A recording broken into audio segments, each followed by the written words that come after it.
नमस्कार मित्रों, आज आपके लिए एकलव्य का प्रसंग लेकर उपस्थित हैं।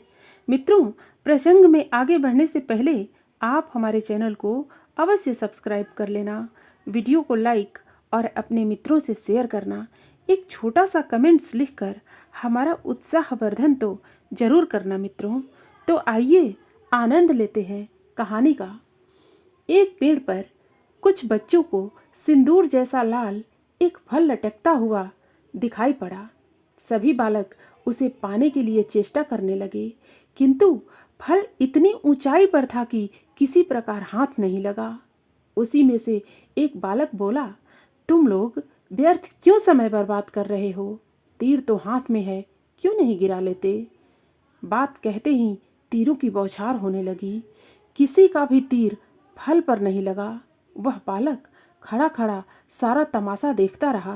अंत में उस बालक ने एक तीर चलाया और पका फल टप से जमीन पर गिर पड़ा।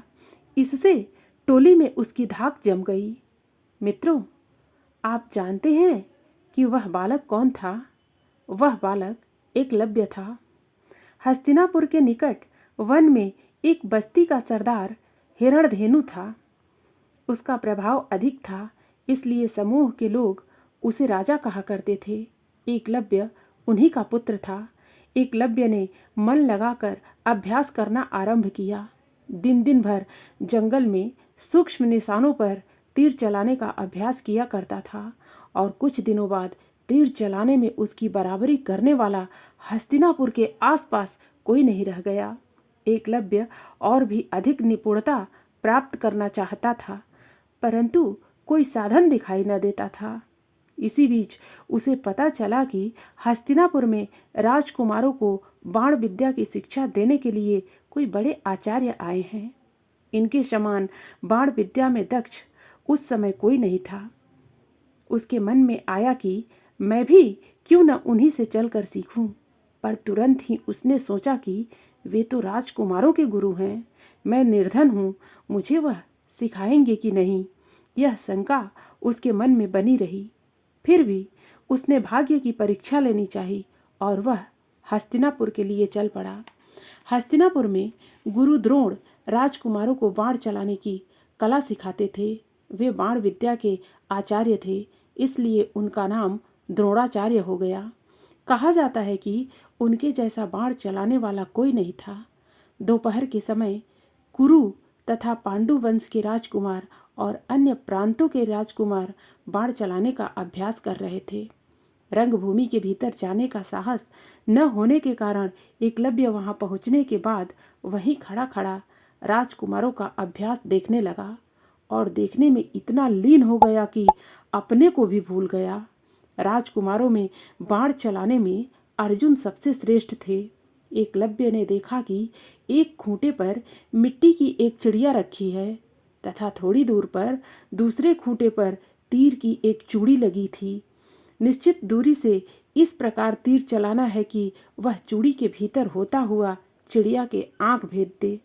सभी राजकुमार द्रोण का संकेत पाकर तीर चला रहे थे, परंतु किसी का भी तीर निश्चित स्थान पर नहीं लग रहा था। इधर राजकुमार अपने अभ्यास में इतने लीन थे कि उन्होंने एकलव्य को नहीं देखा। अंत में जब एक राजकुमार का तीर आंख छूकर पृथ्वी पर गिरा तो एकलव्य से न रहा गया। उसके मुख से निकल पड़ा, वाह वाह! केवल थोड़ी कुशलता की और आवश्यकता थी। यह सुनकर सबका ध्यान द्वार की ओर गया। वहां उन्होंने देखा कि एक युवक खड़ा है। चौड़ा कंधा है, शरीर के सब अंग सुडौल मानो किसी सांचे में ढले हैं। तीर और धनुष भी है, किंतु शरीर पर केवल धोती है। द्रोणाचार्य की भी दृष्टि उधर गई।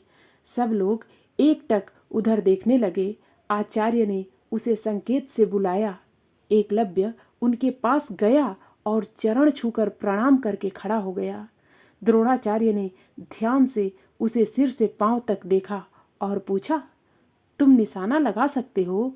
यह प्रश्न सुनकर उसने कहा, हाँ, मैं लगा सकता हूँ।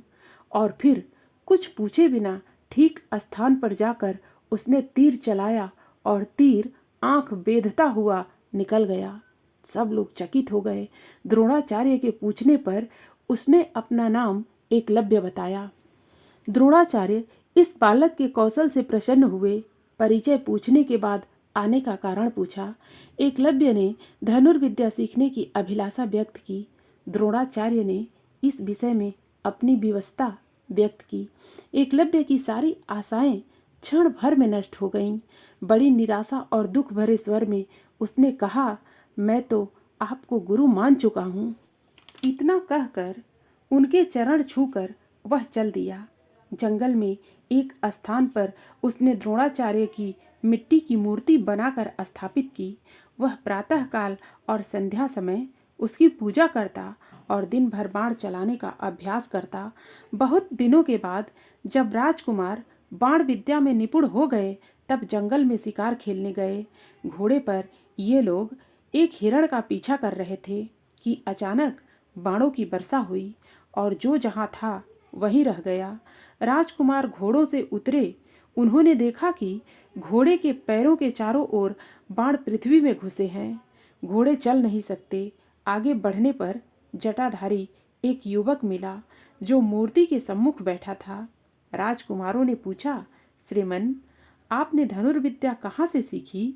एकलव्य ने कहा, आप मूर्ति नहीं पहचानते? यह द्रोणाचार्य जी की मूर्ति है। यही बाण विद्या के हमारे गुरु हैं। राजकुमारों को बड़ा आश्चर्य हुआ क्योंकि द्रोणाचार्य ने उनसे कहा था कि तुम राजकुमारों के अतिरिक्त हम किसी को बाण विद्या नहीं सिखाते। लौटकर उन्होंने सारी कथा आचार्य को सुनाई। द्रोणाचार्य जी शिष्यों के साथ उस स्थान पर गए। एकलव्य ने द्रोणाचार्य को देखा और भक्ति तथा श्रद्धा से उनके चरणों पर गिर गया। उसने कहा, आप मुझे नहीं पहचानेंगे। मैं वही एकलव्य हूँ जिसे आपने शिक्षा देना स्वीकार नहीं किया था। आपको तो मैंने गुरु मान लिया था। यह आपकी प्रतिमा है। आपकी कृपा से मैंने आज बाण चलाने में सफलता प्राप्त कर ली है। द्रोणाचार्य ने सोचा कि मैंने अर्जुन को आशीर्वाद दिया था कि तुम्हारे समान संसार में तीर चलाने वाला दूसरा कोई न होगा। द्रोणाचार्य ने कहा, तुम्हारी कला और गुरु भक्ति देखकर बड़ी प्रसन्नता हुई। अब हमें गुरु दक्षिणा दो। एकलव्य ने कहा, आज्ञा दीजिए गुरुवर। द्रोणाचार्य ने कहा, मुझे कुछ नहीं चाहिए, केवल अपने दाहिने हाथ का अंगूठा दे दो। एकलव्य बोला, यह तो आपने कुछ नहीं मांगा, लीजिए। इतना कहकर उसने अपने दाहिने हाथ का अंगूठा काटकर उनके चरणों पर रख दिया। सच है, श्रद्धया लभते ज्ञानम। श्रद्धा से ज्ञान की प्राप्ति होती है।